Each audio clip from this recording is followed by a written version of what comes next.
take a look at her, by the way. I'm directing from the floor again. There she is. Okay. And she's also going to be performing here in Portales on December the 4th at Eastern New Mexico University's Theater Center. And Petrilla performs a style of music called country soul. And Petrilla, I'm going to let you explain what country soul is first, and then we'll talk about you. What do you consider country soul to be? Well, it's really just country music, and I think they put a little bit on the end called soul because of my vocals being more of a gospel R&B feel. But actually, it's just good country music, and I'm the vocalist. So they said, okay, let's make it country soul. But that was really prior to new country coming in, where now they use the same type of instruments that I do on my album, your brass and your saxophone, and now they call it new country. So 3 years ago when I cut this album, they couldn't figure it out, but today it's called new country. So that's basically what it is. Okay, let's talk about you for a second. You're from Hot Springs, Arkansas. That's right. Yeah, that's right. And what got you interested in country music? Well, I tell people that it's really simple when you're from a small town like Hot Springs, Arkansas. It's not a very large town. There was 2 radio stations, and both of them played country. So that was the bottom line. You know, that's what you listen to. Then maybe sometimes late at night, if everything, the wind was blowing really good, you could get some of the rhythm and blues stations that came out of Nashville, Tennessee at that time.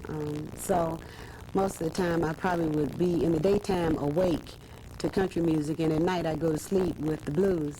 And so I think that's probably where the biggest part of my country soul comes from. Okay, do you write your own songs? Yes, yeah. Yeah. And I assume you also sing other artists' songs that other people have written as well. Yeah, in my show I try and cover people that I feel sings with the same type of emotions that I do. And so I choose people like Winona Judd and some Aretha McEntire and Bonnie Raitt, and I cover those people in my show. And then I do some of the standards like Tammy Wynette, Stand By Your Man, and then along with my own songs, and some of them I have written that's all enfolded in this production. Okay. Now you started out in Hot Springs, Arkansas. You're growing up there. How did you get started? You have an album out and you're doing a tour. How did you get started in the country music business? Well, in all actuality, I had always been writing country music, and I guess about 8 years ago, I had written some songs that I decided that I would try and pitch to Nashville as songs that they could consider for other artists to sing.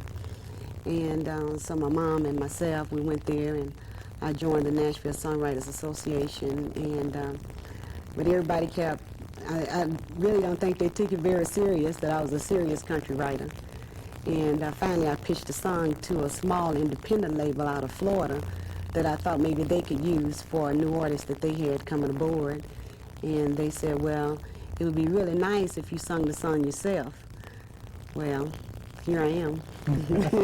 So that's one of the songs that's on my album. And so I guess my mom and I were pretty successful. It took us a while, but I think now that they know pretty much that I am a country artist. Okay, and your songs are doing well on the charts.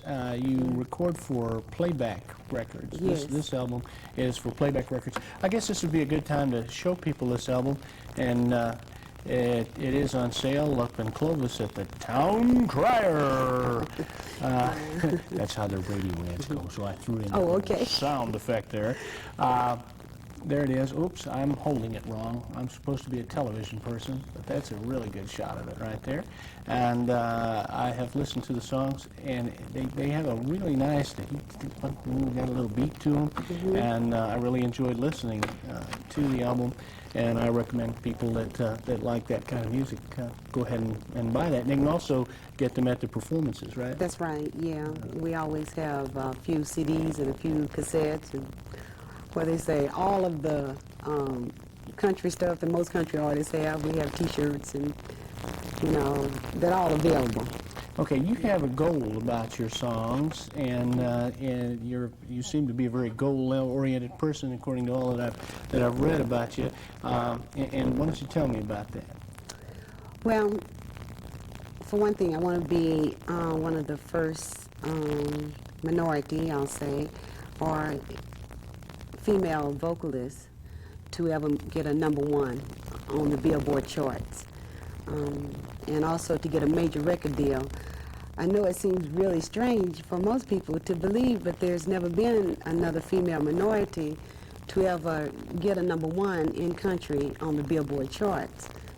So maybe I'll just be that flagship for, you know, others to see that it's possible if you work real hard. You want to be the first. Yeah. Unfortunately, people stereotype country and western music singers and lovers as much as they do anyone else, and your particular minority group doesn't fit in with that group of folks.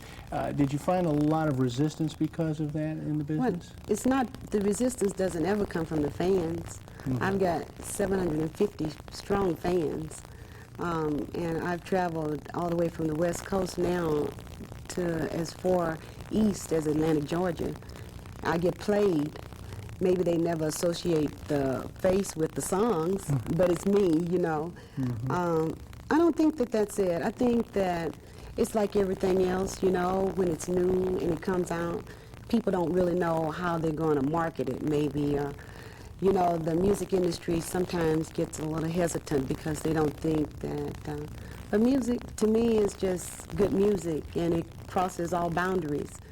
But because there hasn't been another, then it's just like the man who wanted to walk on the moon first. You know, I want to be the first. You know, why not?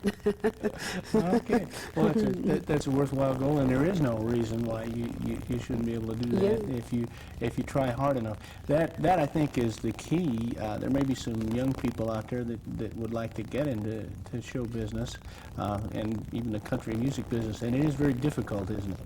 Yeah. Not to discourage them, but they should know before they start out doing these things. Well, I always tell my kids, I have a lot of children that come to my concerts, and I try in every city to work with, like the Girl Scouts, and I always encourage the young men, even those who are in the Job Corps and other organizations like that, to get the education first. You know, I have to admit that I am educated in order to be in the music business, because it is a business. And then to steer your goals toward, you know, trying to make a business of it, not just a dream, because everything in life is a business, and you have to really understand it to get in it. The dream and the reality are often quite different when you wake up and find yourself really there. Yeah. It's hard work. Would you just give me an estimate of how many different songs you have to know in order to go around performing this kind of thing? Yeah, in this particular production, I do 23 songs, and I change 3 times. When you do bars, I had to know at least 46 songs. Wow. And because you're going like from 9 to 1, you know. Okay, well, we have one of your songs, "Blues Stay Away From Me." It's on videotape, and it's a music video. And boy, those of us in the video business, we like that. That opened up a whole new field of things for us to do. And so we're gonna play that now and let people have a look at that, and then I'll come back and talk to you just a little bit more. Let's see that videotape now.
And that's Petrilla singing Blues Stay Away From Me, and what's not to like about that style of music? That's very nice. Yeah. Indeed.